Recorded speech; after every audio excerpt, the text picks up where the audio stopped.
Hey there, what is Elon going to do next? That is my big question.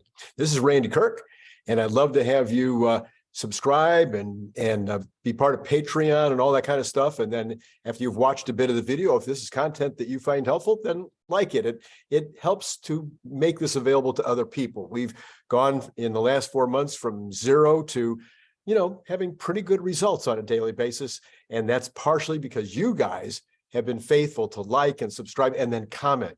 I think those of you who follow me all the time, I am responding as much as I can to every single comment.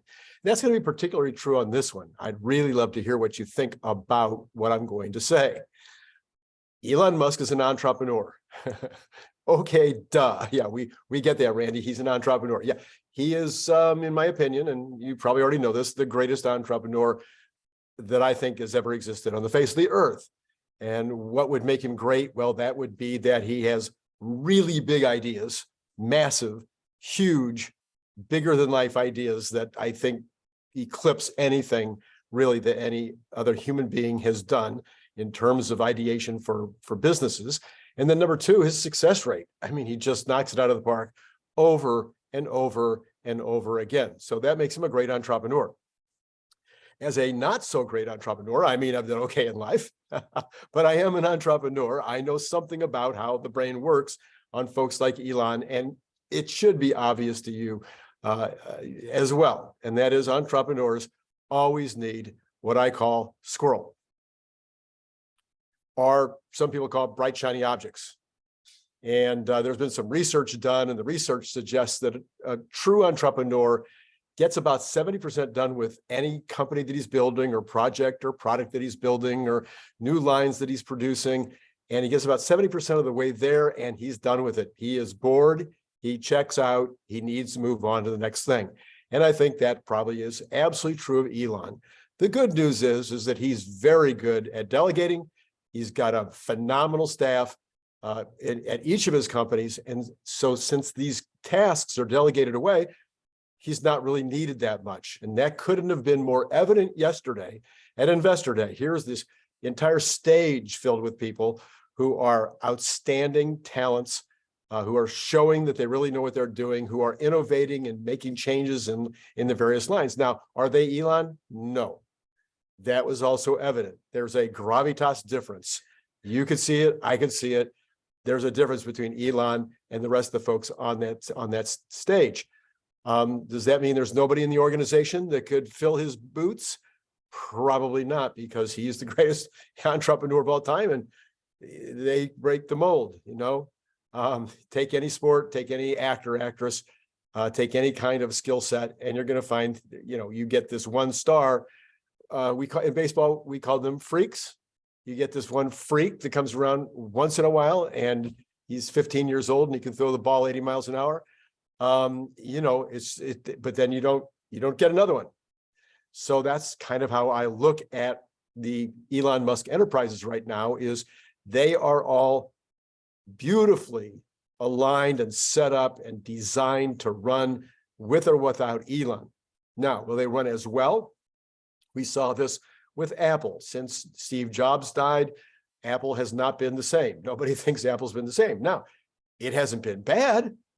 The amount of wealth, the amount of increase in the capital of Apple since Steve Jobs passed away has been incredible. This is not the question is not whether or not the company can survive or even thrive. If you have the right people in place, when the entrepreneur steps aside or when the entrepreneur dies, that next level of management can commonly take the company places where the company couldn't have gone with a more exciting, more dynamic, more risk-oriented entrepreneur. This is, again, something that has been shown through lots and lots of studies that have been done of second-generation companies, et cetera. I'm not going to go into the weeds with that, but we just know this to be true. The second generation, the managerial level folks come in, take over, and they run it like a clock, and man, it does really, really well. Apple's the absolutely quintessential example of that taking place. So what is Elon going to do if he's kind of running out of things to do at Tesla? Well, first of all, he's got his other enterprises. I'm sure that at SpaceX, getting Starship off the ground and getting his first time in suborbital, and it's, whatever they're trying to do right now. I kind of lose track of that. I think he's working on a suborbital mission, which is the first mission, and then the next time it will be going into orbit. I'm sure getting those two things done and then iterating on that and getting that up, I'm sure he's still extremely involved in that on a day-to-day basis. I suspect he's very involved in the Boring Company in terms of some of the decisions that are being made about how to move the Boring Company forward and find more opportunities for it to do what it does. Neuralink, I don't know. It doesn't seem like he's terribly involved there. And then, of course, Twitter, there's involvement for the rest of this year. In Tesla, now I'm speculating. All this is speculation, but it's based on following it pretty closely and trying to be really aware of what's going on out there. So at Tesla, it's my opinion that right now he is spending the vast amount of his time on FSD. This is on him. He feels responsible. This is pressuring him.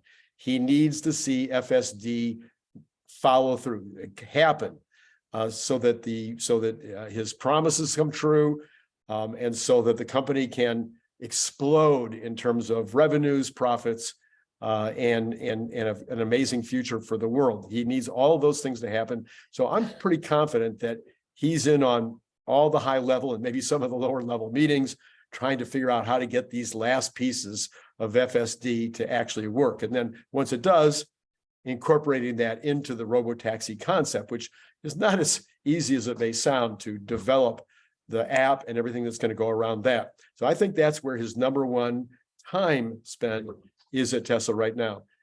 His number one place where I think his heart is on another robot, not the robot car, but the humanoid robot. I think he is completely smitten by Optimus. And I think he really sees this as something that's going to just, again, change the world, change everything, and a lot of fun to work on, a lot of fun to see the development. Almost like a baby, almost like a child, watching it start to walk, start to talk, start to be able to do functions, be able to do functions better and better, faster and faster. I mean, it's like something you could be a dad to. So I'm suspecting that is extremely fun and exciting for him, and it comes out in his body language when he's talking about Optimus. It comes out even yesterday when he made his short talk about Optimus and showed the short video. So I think that's, again, where he's spending a ton of time. Having said both of those things and all of those things, I don't think he's going to be largely needed because he's got massive talent to solve all of the problems, I think, with regard to Optimus and full self-driving. I think he'll be in there. I think he'll be part of the gang.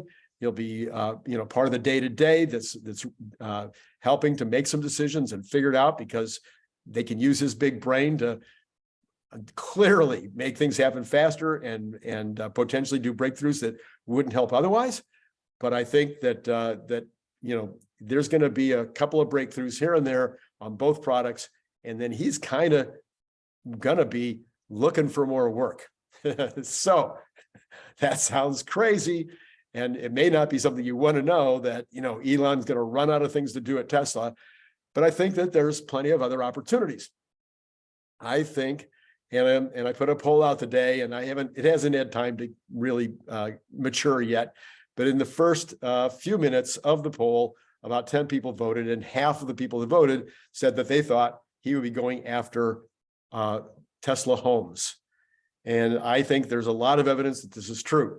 So you've got in Texas, you've got a situation where he's got a partnership going where they're going to build some homes that are going to be Tesla-ized. He just announced that at Reno, the new factory, part of the 330 million that they're getting from the state of Nevada to help them build that facility and tax breaks and whatnot. That includes a requirement that they build some homes. I'm sure he was not unhappy about that at all. And there's a couple of other smaller home deals that he's been involved in. I think that there's going to be a Tesla home, a concept home that's going to be designed. And I've been working on my own ideas around what that might look like. Things like 3D printed home, where the insulation is amazing and where all of the electronics are built in from day one. You'll never have to think about it. No driveway, no garage, no streets, things like that. And hey, put your comments below. What do you think a Tesla home should look like? Of course, it'll have HVAC, so that means they have to develop HVAC. And again, there was a wink and a nod to HVAC in the Investor Day meeting yesterday. So I think sometime later this year or early next year, I think we may finally get the HVAC concept started. So that would be another thing that would be added into the home. So we would have the roof, we would have the HVAC, we would have the car in the driveway. Well, no, we wouldn't have a car in the driveway. What we have is the car would be coming based on you calling it, because it's a robo-taxi and picking you up, and you would not own a car or have any need for a garage. I think the other idea, and throw my ideas out the window if you want to, but one of my thoughts would be that this home, especially the one in Reno, will be $100,000 home, 2,200 square feet, nice piece of property, not a huge, normal quarter acre possibly piece of property underneath the house for $100,000, and getting that done by reducing costs of putting in streets, potentially by reducing costs of sewerage, because you can certainly put in some of these new recycled methods of creating compost that would you wouldn't require the sewering. If you have full solar, you don't need to be on the grid at all, potentially, or you could be on a little local grid where you're not connecting into the regional utility. There's a lot of ways to keep the costs really way down by not requiring all of those hookups. And then also you could convince potentially the appropriate city and regional organizations that have responsibility for the place to reduce permitting costs and whatnot. So the idea in my mind is get that house down, nice little house, 2,200 square feet, absolute luxury, absolutely top of the line, everything for $100 grand. Throw water on this, throw cold water on it all day long. Okay. So that is my theory. I think that is his next thing. That will be where he goes next. Now he's mentioned, a vertical takeoff and landing aircraft is something he wanted to do. And yesterday it was mentioned that batteries apparently are ready for short haul aircraft. So that might be something he would go to work on. Clearly, there is a big opportunity to work on ocean, the container carriers and reduce the cost of those by building those batteries into the walls of the ship. He mentioned that again. That was brought up in Investor Day yesterday, so he might want to work on that. So there might be a few little things that he would start, dabbling in and seeing which one has the greatest impact or has the easiest path to get there. But I suspect that some of those things are going to be on his plate as he has less and less to do in these other locations at Tesla. Long term, or even shorter term, maybe 2 years, 3 years, do you think he will start looking for that CEO? I'd love to hear your comments on that one, because he says he'd much rather be involved in product. I understand this. Again, as a CEO, I was not really excited about being president of my companies. Now I'm a one-man show usually, except for my VAs. It is something I much prefer to be involved in the product, involved in the day-to-day business of getting those products to market.